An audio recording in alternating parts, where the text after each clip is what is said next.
No more excuses. Repeal right to work.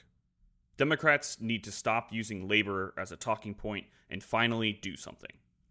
I was inspired to revisit this piece on repealing right to work laws after the issue resurfaced in the gubernatorial race, and after some centrist Democrats began blaming unions for obstructing the so called abundance agenda. The original version appeared in 2019 on Blue Virginia just before the first session of the Virginia General Assembly with a Democratic trifecta in nearly 30 years. Unfortunately, not much has changed.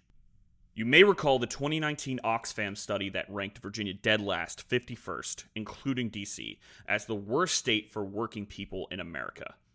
Since then, Democrats have worked hard to improve those rankings. After holding the trifecta from 2020 to 2021 and gaining majorities again in both chambers in 2023, Virginia has climbed to 26th. And while many tout the minimum wage increase to $15 an hour by 2025, which Governor Glenn Youngkin has delayed, much more must be done to support working people in the Commonwealth. Raising the minimum wage is a good start. But we have to ask, what's stopping employers from slashing benefits to make up for wage hikes? What's protecting workers from wage theft or wrongful termination? What guarantees that employers honor contracts or bargain in good faith? Right now, the answer is nothing. So how did we get here? During the 1940s, as union membership surged in the wake of the Great Depression and the U.S. war effort, employers began pushing back. Workers were gaining bargaining power and business leaders weren't happy about it. In response, they championed legislation like the Taft-Hartley Act, passed in 1947 over President Truman's veto. Ostensibly about worker freedom, this bill allowed states to pass laws banning union security agreements, but behind the scenes it was also deeply rooted in racism. Many business leaders and segregationists used the law to protect white workers from organizing alongside black workers. These are the roots of so-called right-to-work laws. So when lawmakers defend Virginia's status as the number one state for business by clinging to right to work, remember, they're defending a racist anti-worker legacy.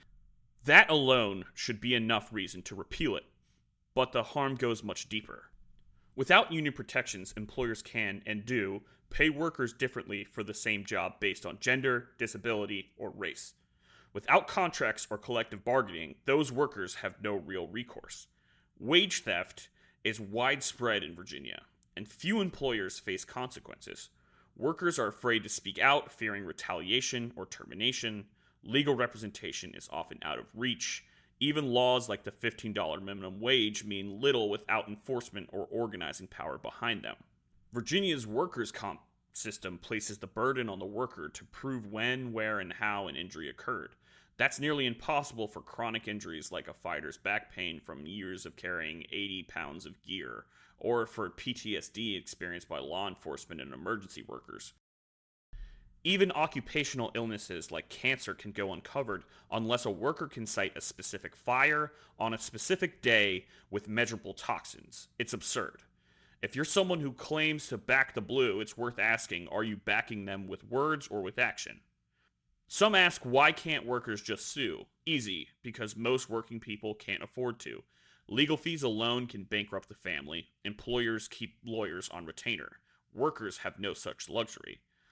That's where unions come in. Unions negotiate fair contracts, advocate for worker protections, and offer legal resources. They help level the playing field.